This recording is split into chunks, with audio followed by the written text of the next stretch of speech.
A very good evening to everybody watching. Thank you for joining us on this edition of The Agenda. My name is Toiwon Jabela. My guest tonight is Abner Xoagub. He is the Secretary General of the Damara King's Council, which had issued a statement earlier this week regarding some developments that Mr.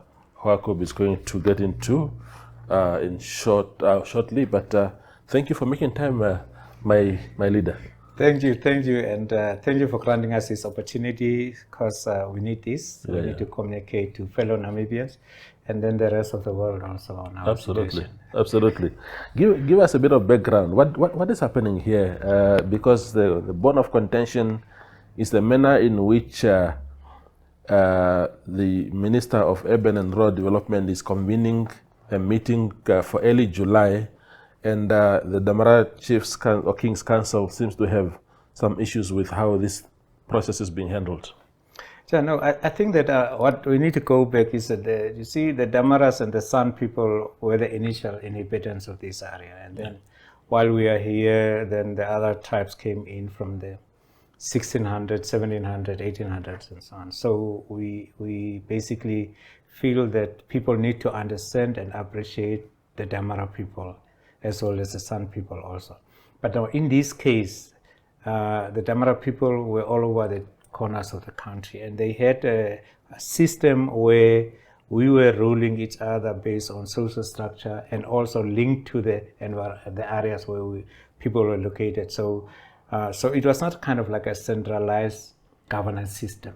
It was a social system, a political custom which the Damaras have used to see to that each group of people should be reached wherever they are with messages, and also they should be able to communicate to the central government and so on, which was a king system.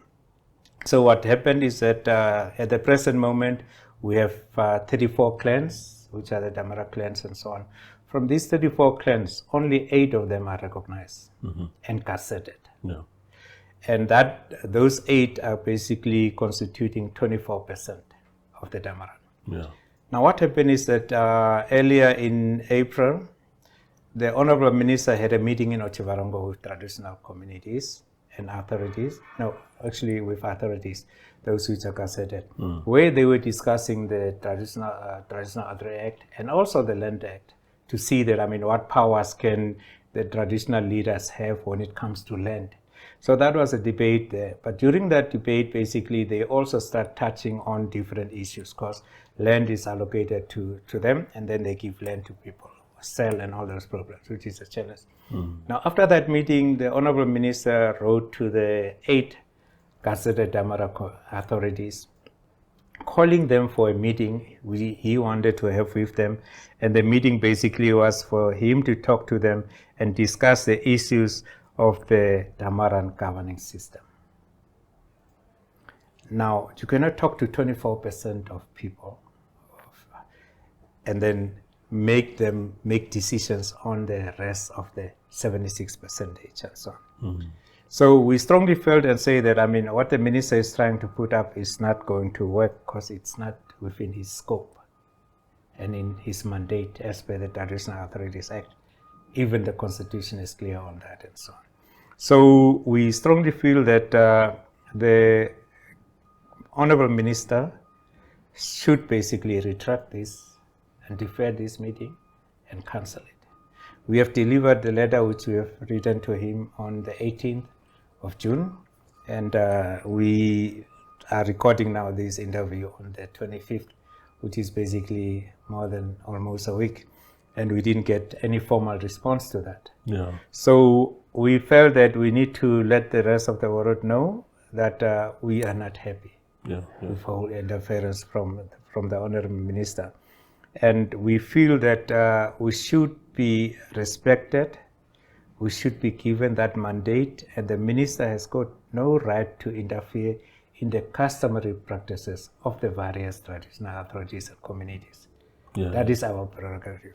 The Honorable Minister must also realize that the Act gives him certain mandate and powers, and he must limit himself to those powers and so on. Now, in this case, basically, the Traditional Authority Act basically cannot be used as a tool to imposition certain beliefs and practices on the traditional authorities. So we feel that the minister knows his role is basically responsible for traditional affairs under the Traditional Authority Act of 25 of 2000. Now, first of all, his role is to recognize traditional authorities as established by their own communities, not with interference by their own ancestral practices and so on. Then he must ensure that there's compliance to the provision of the Act, not the customary supreme laws and customary acts, to the Act. That is where the minister's powers are ending at the Act, what the Act tells him. Thirdly, to facilitate the administration and traditional authorities. The administration, if they receive money, how do they allocate land and so on, as per the regulations of the Act. That is his role. To consider recommendations regarding the recognition of chiefs and traditional councils, the minister does not have the authority to intervene, design, select a governance system for a traditional community. Yeah. He cannot tell us and say that we should have kinship. And we know that in our country, the Traditional Authority Act does make provision for paramount chieftaincy, kingdoms. We were even told that there are no royal houses in Namibia and royal kingdoms and so on. So we're asking ourselves now, where is it coming to this now? And where does it come and so on? And the key thing is that, which we are asking, is that why are the Damaras the first group to be selected?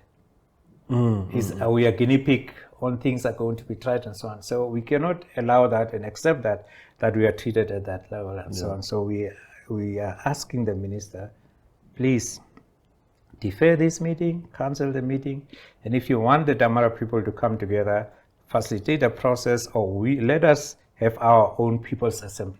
Because as far as the Damaras are concerned, we have a king council and we have a people's assembly, which is like an AGM. Now that is where we kind of come together and we discuss issues which are affecting all the Damaras, which are within the 34 clans. Not only 8 who are gazetted. So we can have our people's assembly. There we can discuss these issues. And then once we have concluded that, we can share the final outcome of that meeting with the Honorable Minister and so on. So that should be the issues. The other issue I want to highlight is that Article 63 of the Namibian Constitution is clear. Customary law and traditional institutions continue to be recognized and shall have force of law in Namibia, provided they do not conflict with the Constitution or Act of Parliament. The Constitution does not subordinate customary governance to ministerial preference. So the minister cannot prescribe to us. So we will follow all that. And if there are elements in our customary laws which are conflicting the Constitution or the Act, certainly he can highlight that and we can discuss it at our People's Assembly and then act accordingly. That is basically the background on which you are covering. Wonderful. The meeting that the minister wants to convene, is it specifically just for the Damara authorities, or is it for other communities also? Yeah, no, on that one, basically, I can just cite to you and so on. And then in the minister's letter, the second paragraph, the Damara traditional community consists of 34 clans that I have said and so on. But then the minister is calling these people to come together where he can discuss with them the issues on succession, traditional leadership structures, which the Damara people have and what they should follow. And now we say that, on what basis is he going to kind of do that? And he's not a Damara. He's not part of the recognized or not recognized communities of the Damara. And he didn't talk to the Secretary General or the King Council. So he cannot come and say that, okay, good, you have to take this customary practice and so on. And that's on that basis we feel that and explicitly all these letters he wrote to the communities is addressed to the recognized groups and so on, which is the Tanguretaman, which is in Uis area. We have the Oikan, which are in Ansans, and Ankomes, which is Okombai. Then we have the Tsohutaman in Ansans. Then we have the Kayotaman around Ocho and Ochivarongo, that area. Then we have the Outerman, which is in Koriga's area and so on. And then we have the Kopanin, Hawabes area, and then we have the Komanin in Windhoek. Now, these are the recognized groups and so on. And these letters were extended only to them. Mm-hmm. Now, the other 24 groups are not invited and so on. So I think that the Honorable Minister basically does not have the local standing. He doesn't have the powers, and he should apologize for putting up this meeting and trying to interfere in our traditional customary practices and so on. Because that will be the so, and that's why I say that to come back to your question is that what I can read directly is that the consultative meeting will also afford traditional leaders and opportunities for that and so on. And then he's referring now to the Damara traditional leaders and the Damara communities. I don't see Caprivians here, I don't see Tongas, Kwanyamas, Namas. They are not here. And they are not invited to this meeting. So it'll be interesting if he also address the whole governance issues. That's okay. In his introduction, he said that, okay, he has been updated with a lot of applications for recognitions. He has been receiving letters, there are squabbles and discord. No, these things are not only in the Damara communities. All the traditional authorities have issues.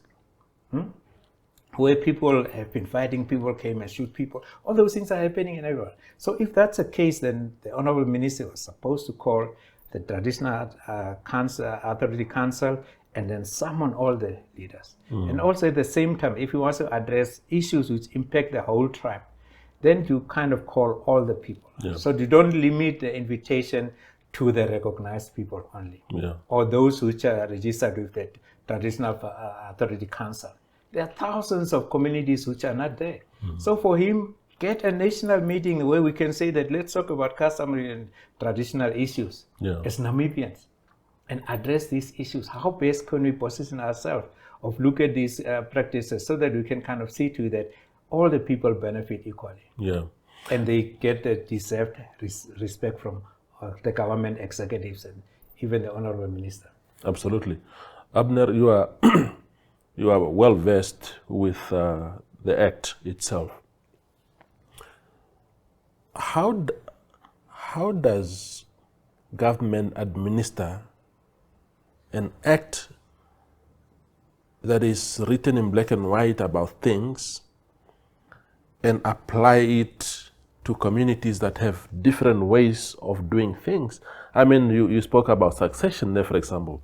I don't think succession within the Damara clans, even the entire community, is the same as the Mafwe in Katima Mulilo. So the Act, how does it apply to the extent that you can somehow still apply to all these differing formulas? I can tell you that, you see, when if you look at Damara governance systems, looking back to our ancestors, now that was before colonization. That was before the Berlin Conference. That was before the South African apartheid system. That was after the Germans have taken over here. And that was after the independence came. So our customary practices and governance systems are older than all these things. Even the 35 years of this government being in place, our thing was before that. So what happened is that when the Act was taken and the Act was drafted, different people and different acts were consulted. But it was based on the apartheid system, where we were having the overall tribes. Because I know when we were fighting for independence and so on, we never had all these subclans. We only have Ovambos, Damaras, Namas, and then we unite and we were fighting this liberation struggle. But after independence, when the Traditional Authority Act came out, we realized and said, this is Kwanyamas. As I was saying that, no, but these are Ovambo people. No, these are Donkas and what. I said, how, Suka, this is not working. It's not true. So now these systems are there. You know what the government has done is that they went on and then they asked the University of Namibia to engage the traditional authorities, actually the tribes, and see how they could help them to draft their customary laws. You know that there's these 2 books, volume 1 and 2, where all the tribes' customary laws are written. It was an academic exercise. As far as the Damaras are concerned, when this was written in 2013, they never consulted our supreme customary law. They just took the groups, the 8 groups which were identified there, and then they took each one of them, talked to 1 or 2 people there, without any in-depth research and analyzing the whole system, consulting people and so on. They just wrote that. It was a desk exercise where people were just asked few questions and so on. Because that mandate was given to the university to put them. And now if you look at all the tribes and if you look at their governance systems and so on, it's not even reflected in those customary laws, which are in those 2 volumes and so on. I will say that in our Damara groups, the only group which has basically object to that customary law were the Tomani. Tomani, when they read that and say that, no, we don't agree with this, and we're not going to accept that. And that's why the situation in Thomas, for instance, Tomani, is basically at that level that people are in the process of reviewing their customary law. So that customary law, which has been written by University of Namibia and then given to the Ministry of Traditional Local Government and so on, that one is not accepted. Now the supreme customary law of us was there. 78, it was in Afrikaans. There was the Damara Rat, Grondwet. We took it, we changed it into a supreme customary law. We had 2, 3 people's assemblies where it was endorsed and so on. And the structure is in that and so on. So, and the same applies with all the things. We know that what happened when Paramount Chief Rukoro was basically applying for a Paramount chieftaincy. And he was told and said that, no, there's no such provision in that. But if that provision was there generations back, and they had a paramount chief, then we should amend the act. We should, the customary law which has been submitted to the ministry, and not tell the people and say that this is not the story, and we don't accept this kind of governance. We only have this and so on. Because those acts and those classifications were not basically done by that and so on. What do you call a chief? Chief is the British word where you say that it is a person who occupies a specific position. Now, if you look at chief, for instance, because in the same act also they will say that if they register that you are either a chief, as far as the government is concerned, where you are going to be recognized. But now, how many chiefs do we have in the public service? We have a chief administrator, chief reporter, chief what, everything is chief. Now my leader, you also call my leader a chief. I mean, that is not respect. So people should understand and say that when we use the Queen's language, which has now changed from Queen's language to King's language. You know, it's the first time I've experienced a language to change name. So it's no more the Queen's language, now it's a King's language. We need to be cautious how we translate this into the local, at the local level and the interpretation that. Because now we say it's a chief. But in my language, if I say to somebody who is leading a group, we don't call him chief. We say he's a headman, Danakwep, somebody who's leading. And that translation cannot be put in the constitution. Just imagine if we have to use all the different languages and use those names in that act will be so long that we won't be able to read it over. So we should kind of look into that and so on. So I think that the government drafting the traditional customary laws for the different lands was not right. We should be given the opportunity. Let people write their own story. Because if you say his story, it's somebody's story. But we don't want history. We want our story. Absolutely. And that must be given, that must be granted to the tribes and so on, so they can do that. The governance system is based on how the tribe coordinates, socially connects, communicates, assists others. So those things are the ones which determine that how the governance system will be. And none of them have basically a situation where they say that there must be a royal family and what. There are no royal families. But then the different groups have their own way of selecting their leaders. Let me ask you this. How much power, ideally, should a minister, whether it's now Minister Sankwasa or any future minister serving in that capacity, how much power should they have over traditional affairs? Because I'm asking this because The current minister,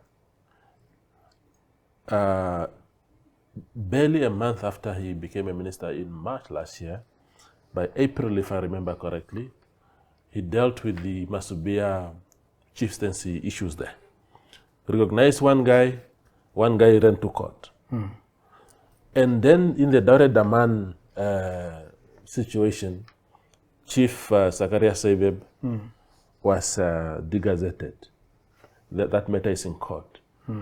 It's happening almost everywhere in the country at the moment. And people are saying, but why do we have a politician disregarding, of course, maybe in some instances, maybe he did it right.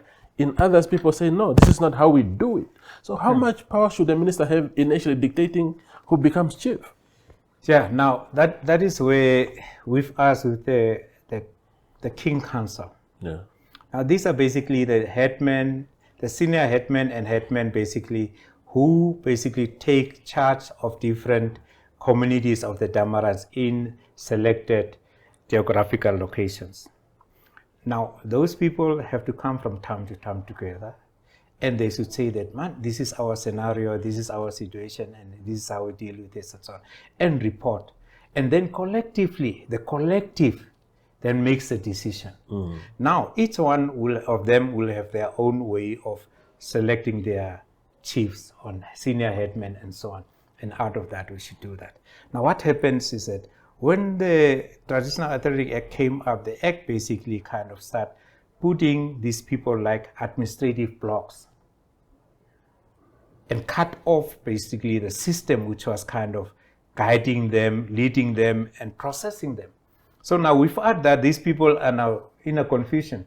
They should comply to what the Act is saying, what the chiefs must do. They will have a trust, they have to do this, they can give people land and so on. But they give people, and if you're a leader, you need to kind of take care of your people. You need to give them land, you need to teach them how to feed themselves, you need to look into that and so on. But these traditional authorities which are gazetted and so on, don't have the means. Yeah.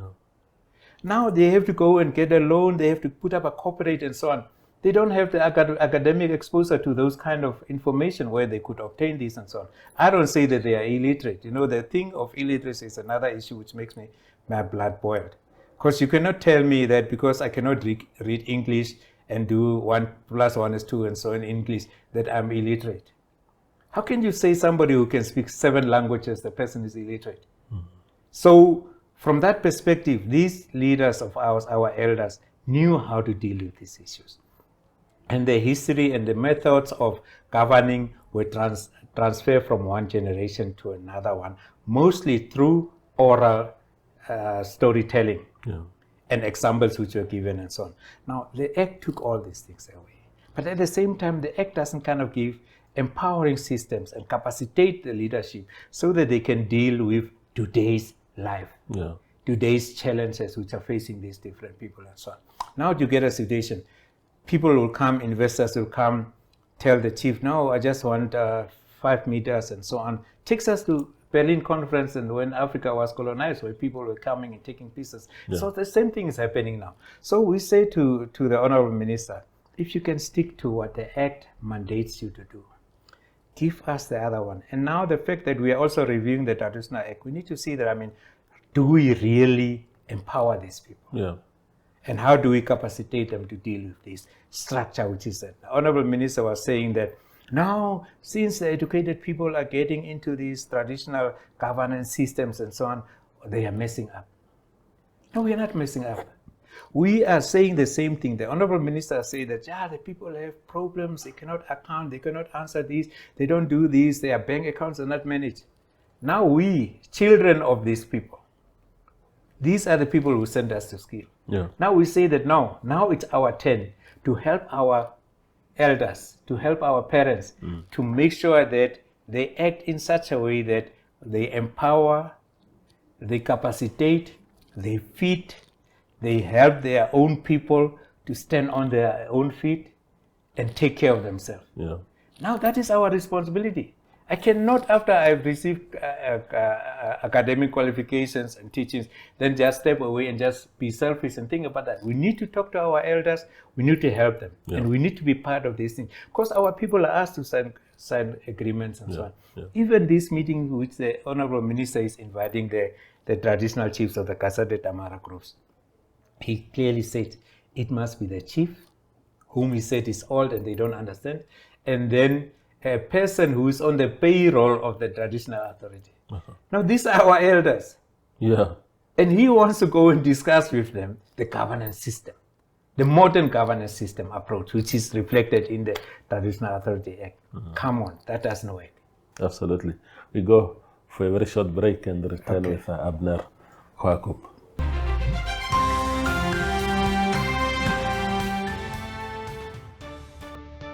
Namibia is a land of movement, with waves that never stop reaching forward. Here, adventure is not something we search for. It is something we are born into. In every corner of this country, creativity rises, from artists, from athletes, from dreamers. And when the world comes to explore Namibia, they discover something extraordinary. Because when sport moves people, creativity moves ideas, and tourism moves the world toward us. Something powerful happens. A platform where movement meets imagination, where industries connect, where opportunity grows, where Namibia's next chapter begins. Welcome to the Creative Sport Tourism Expo. Exhibit, partner, experience. Creative sport tourism.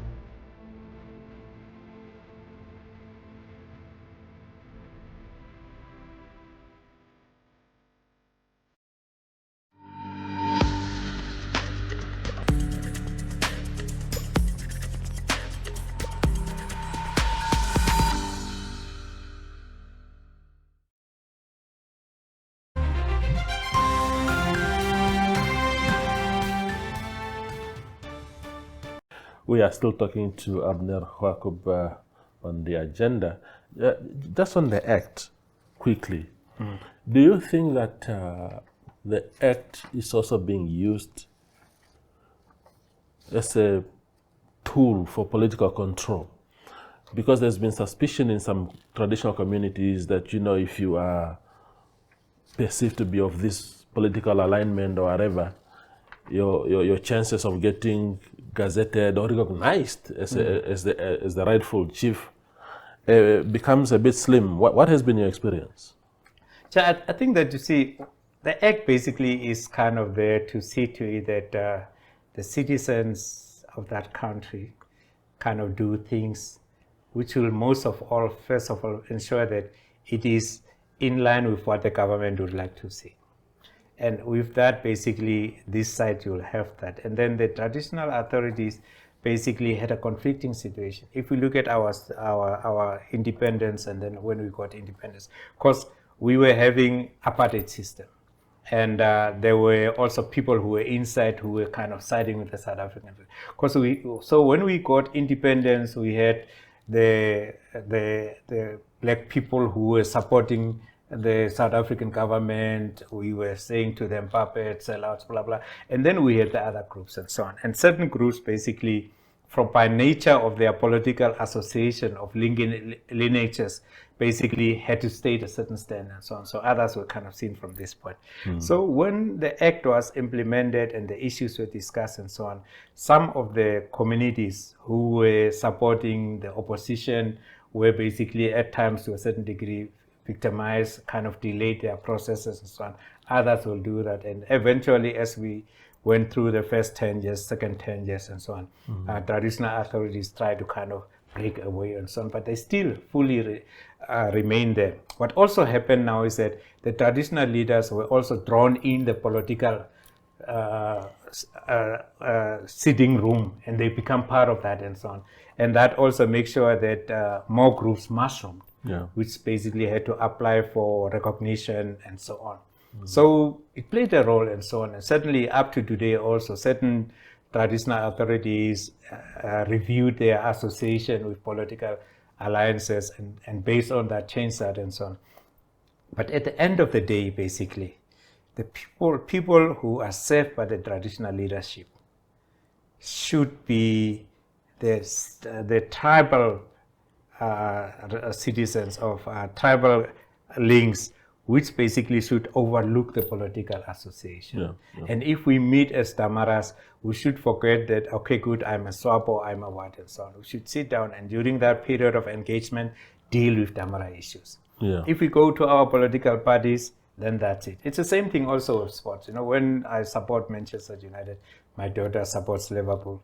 Doesn't mean that I should kick her out of the house. Yeah. No, when we speak sports, that's it. When we talk equity, we talk that and so on. Yeah. And that should be the whole issue. But certainly the political affiliations, associations, and so on does have the thing. The ruling party will look at chiefs and community leaders who are supporting them and empower them with the hope that they will be able to convince their subjects to also support the party. So that is clear. We don't have to go around the bush on that issue. So we look into that and so on, and we need to address that and so on. But at the end of the day, the government must realize that the traditional communities are the only ones whom we should engage in such a way that they can improve the quality of life of its subjects, the communities, empower them so that we can have all these different corporates and all those things. Because if we don't empower the traditional governance systems and the authorities and communities, then it will be difficult. I will give you a simple example, for instance. If you award a farm to a traditional community, 20 hectares, 1,000. Now, you say you have to go and you have to get your people, you can put those people, you can start off projects and so on. No financial assistance, no guidance, no what. Doesn't work. You see, now they have to take people who have nothing. And they must go there, borrow a kasink here, a what here, put up something. No, it should not be like that. When the country was colonized and when the white people came those years here, the government helped them. The government gave them land. The government gave them cows. They give them people. They give them workers. They bring in corporate people who taught these farmers how to farm. They put up sewage systems. They put up structures for these people. Some foundation was laid. Foundation was laid down. And there was consistent monitoring and mentoring. Now our people are just taken out of Katutura where they are Zulaying, and then they are taken to this farm. They are put there. No toilet, no infrastructure, no whatsoever. Now I say that the government must say and say, okay, good, this is a farm where you can do that. What can we do on this farm? Sit down with the leadership and tell them that, okay, this is it. Let's look at that. We'll get funding for you to put up the sewage system. This side, this will be there. Your green gardens can come that side. Those with goats, they will have 4 or 5 camps there. Then each house will have a half a hectare where you can plant your own things. The others can do chicken. And then the people say that the chief or whoever is administering that farm say that, okay, all those people who are with chickens, you will sell your eggs to us. You will spin us, what, so that you have a cooperative which is running this issue. But these people need to be educated. Ecosystem of some sort. And speaking of land, Abner, whose land is it? because that debate is a state land. And then the traditional community is saying, no, this is actually my land and I must have the final say on how we consume and allocate this land. I will start and say that the land issue is coming now. Because I was saying to the Hero people and our people, when you came in Namibia those years in the 1500s and so on, the Namas from Cape Town, Strandlopers came up here, and the Heroes came in there, Kaukoland in there, and so on. You found people here. If you find people by a place, then if I find you in this, I assume it's your house, it's your room. So it's your room. But now I say that, can I put up? You say, no, you can stay in that corner. Now later on, I even chase you out and take over the whole thing. So you do that. But the black on black land grabbing has never been addressed. Yeah. Yeah. We just say, oh, when the Germans come, when the South Africans come, Europeans, Yeah. but when the blacks found other blacks and took over and enslaved those people, that story is not told. Yeah. So, but here we have land, and we have went to the point the Germans came and they took the land. They didn't pay for it. There is no contract there with that. Of course, we didn't have those capacities to have contracts and all that stuff. But then they said, okay, good. I need a piece of land. And our people, being nice and welcoming these strangers, say, okay, good. How much land do you have? The guy will say that the size of a cow skin. Yeah. My grandfather looked at this guy and said, just a small cow skin. I said, yes, I just want the size of a cow skin. And they say, okay, no, you can have. Which area do you want? No, from that point. Then the guys go, take this cow skin and cut it in a thin strip and stretch it. Yeah. And that was the size of a cow skin. Yeah. And that's how they got the land. Yeah. Now, we, the black people, are here. We are in different areas and so on. So when we say that, I mean, this area is our area. Now, at that given point of time, when we are determining whose land is it, we say who is there. Yeah. But we don't say that when you came here or your ancestors came here, there was no one here. There was no holy fire which was put up here already in the past and so on. So that is the issue. But I say that now that we have the land, as leaders, whether community leaders, political leaders and so on, our leadership should tell us and say that we should take care of our people. Yeah. Yeah. If you don't have people, you cannot call yourself a leader. Absolutely. If you lead people, you make sure that they are okay, they are fine, they are taken care of. They are capacitated. So that should be the issue which we should address with traditional communities when they are taking leadership. Yeah. But now it's not happening, because what is happening is that the leaders themselves are supposed to be a little bit resourced so that they can have that extra to help the people. But now actually it's the leaders who will need to be helped, and that makes them vulnerable. Yeah. And that's why people can come and then talk, manipulate them. just take this thing under the table and then you go and so on. Yeah. And that's why it's important and say that the Minister of Local Government, Urban and Rural Development needs to see that how best can we empower, not the leaders, the leaderships of our traditional communities. The leadership, the whole thing. Now, and that should be addressed collectively so that we as Namibians can speak with the same spirit. We can forget about the differences and say that this is our land. Yeah. So if we say it's our land, then my answer to your question is it's our land. Yeah, absolutely.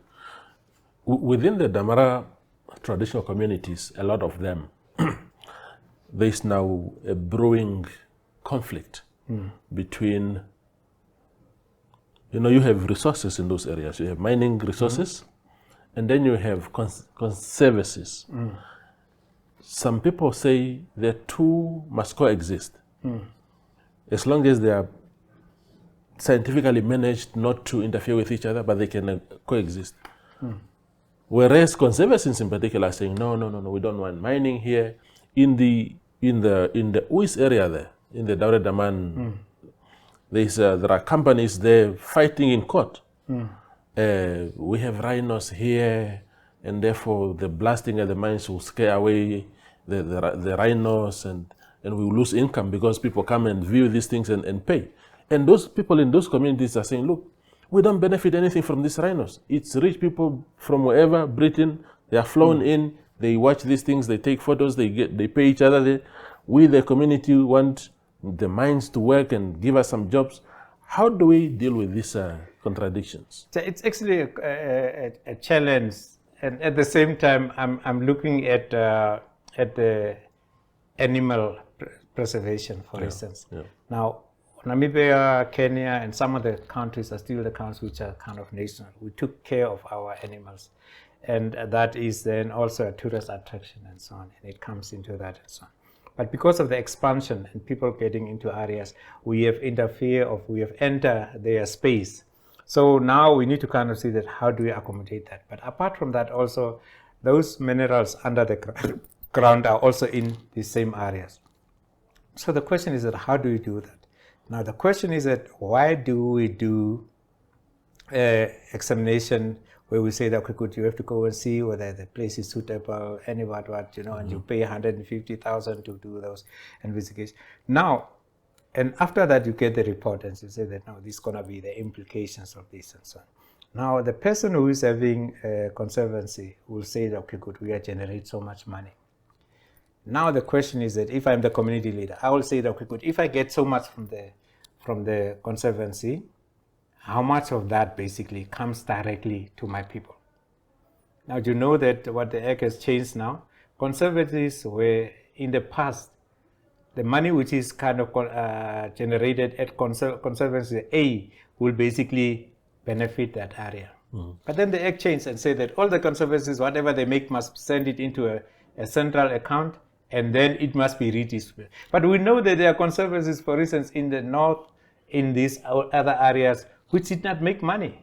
But now we generate this money, we put it in the pool, and it is distributed to everybody. That is not fair. Yeah. That is the first mistake, I say that, which is wrong. We need to revise it. You see, if I earn $100, give me the $100. Yeah. Don't take my $100 and put it in a pot, and then the other guy who's only making $10 will end up divide this into $50. Yeah. So I'm actually working for that person, and my communities are not benefiting him.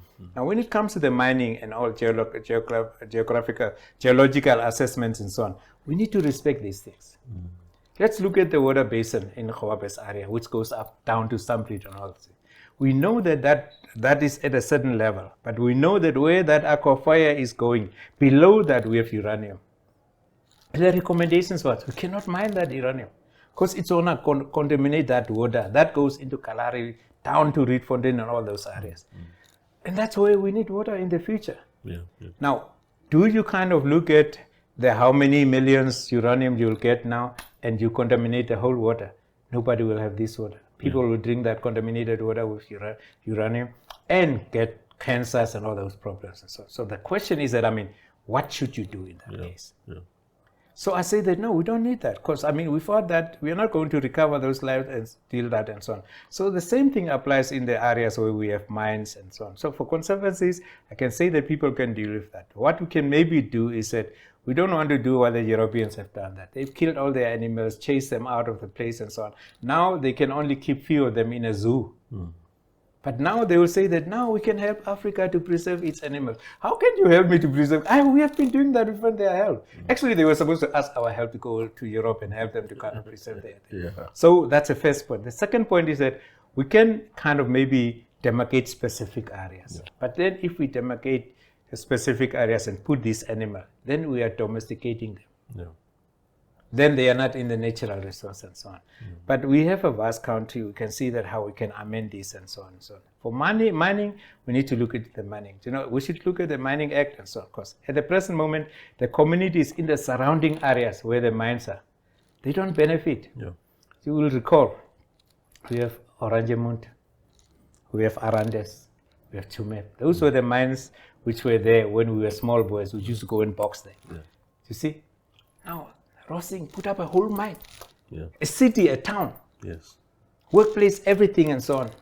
Same as CDM. CDM has done that. They build a house, an entire town. Oranjemund, Chumep, TCL. Now, this is what mines were doing. Today's mines. They just take out everything to their countries. And that's it. So, government must say that, how do you do that? If I say that I'm going to have a mine here in Kaukas, then the mining institution must be told and say that you must do infrastructure, help people and so on. These people build school and what. That must be the case. Now, if it's not happening, let's look Peacold. Peacold was busy outside Ottawa. They just went, put temporary structures and so on. They were supposed to mine over an X period of time. They push everything, finish the deposits, and now they are gone. But there's nothing they left. A clinic in Ottawa. Hello.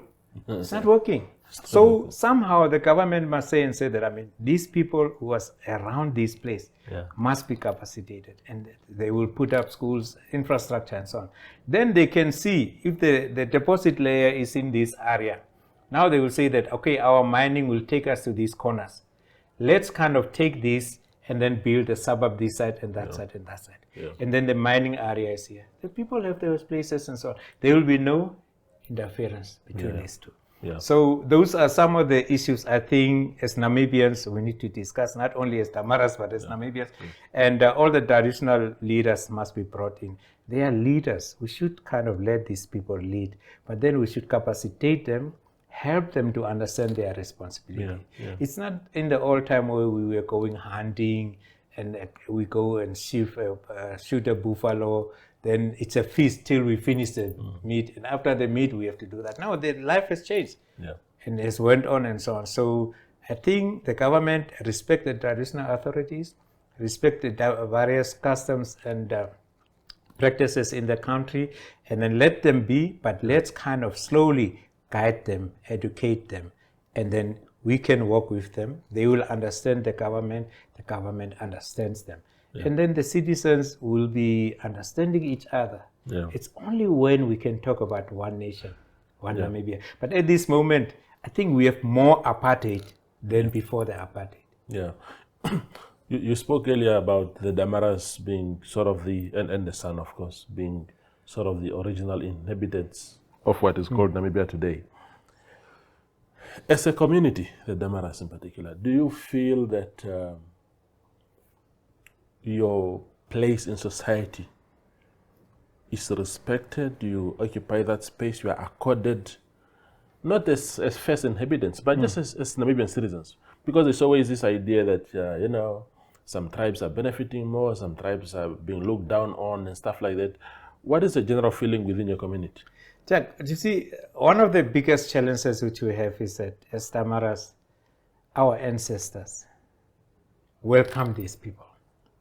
When they come, we give them wives, they say that, no, this is our place, and we're moving all those places and so on and throughout the region. But the one big thing which kind of affected Damaras, they were hard workers. There were acts where our people were taken as slaves, exported. They were taken to the Cape. There was Cape Town. There was a specific act which say the Damara Slave Act, where the Cape people wanted Damaras because they were good workers. They were doing jewelry and so on. Other tribes came in, and then they take all that. The Hereros came in, then they were there. We welcomed them. We take care of them and so on. And then they start putting up their farmings and so on, take our people, enslave them. The Namas were saying that, okay, now we enslaved Damaras, we taught them a language which is Kweko Kobab, which is not Nama Kobab. Do you understand? But then they come and say, okay, these are the things. Now, these are claims people make and so on.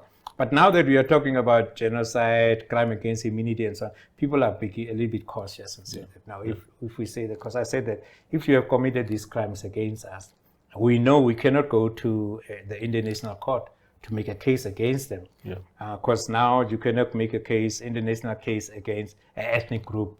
You should make it against a state or a government. You see, so that also makes this whole thing and so on. But we say that, okay, good, recognize us and respect us, and then be thankful that we have welcomed you in our space and you have become part of our space and so on. Now, for us to move forward, then we need to say that, okay, good, there is no other place where any of the Namibian tribe can go now. This is the only land we have. This is the only country we have. We have to accommodate each other. We have to respect each other. And we have to hold hands. You see, the issue is, I was talking to my colleagues on the King Council Secretariat. I was saying to that, just imagine, 20 years down the line, we won't have a Saver Vambu, Saver Damara, and so on. We are so cross-mixed. Now, if the Hereros are basically saying that, no, Abner is what, and so on. My father is a Herero. How do I deal with these two tribes? If they are fighting each other, if they are talking, sending prerogative words to each other and so on. I feel, am I going to set aside my mother or my father? Where do I go? So these are some of the challenges. And that's why I say that, when we are going to the tribal level and so on, somehow this country will get to a state that will become insignificant. Because the way we are intermarrying, having children and so on, then it's going to go and so on. But we don't want in that process that we should lose our cultural values and practices. Yeah. We must retain them.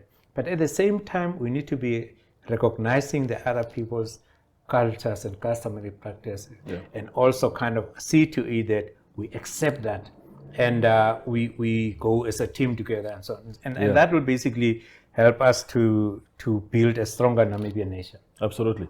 The very last question to you, Abner, is there remains an element of debate about the genocide issue, the reparations that are being negotiated. It's confined primarily to the Hereros and Namas, but there are pockets of voices within the Damara community who say, look, we too suffered the same fate, maybe not with an extermination order of some sort, but we suffered the same fate. What is your feeling about that, in short? Yeah, in short, I will say that number one, the people need to understand now, because what we are talking about, that the term which is used is genocide. And when we were approached by the government, the Damara people, the letter was addressed to the king, to Xoagub, and then sent to me as a secretary general. I received the letter, 2016, where we were asked and said that the Damara people must come up and also kind of submit their paper on the whole issue around genocide and all that stuff. We were the only tribe who said that we are not focusing on genocide. We are talking about crime against humanity, loss of land, dispossession of land, enslavement, and forced labor. Those were the issues which we have raised. And when the Berlin conference was happening, the Europeans said that this part will fall under the Germans. So they took the piece of land. They came here, they sent people, came with boats and so on their way to India to get spices and so on and back. In that process, they came in, they took over. Our women were raped, they made children and so on. The Hereros came in, did the same thing. The Namas came in from Southern Africa, Cape Town, and so on. And so the Damaras were basically teared up into groups. But mostly, as I say, that we were dispossessed of our land. Damaras were caught and sold as slaves for labor purposes. They were ex-mates. They were kind of shipped out of the country and so on. The Namas had guns, so they got Van Riebeeck and stole it.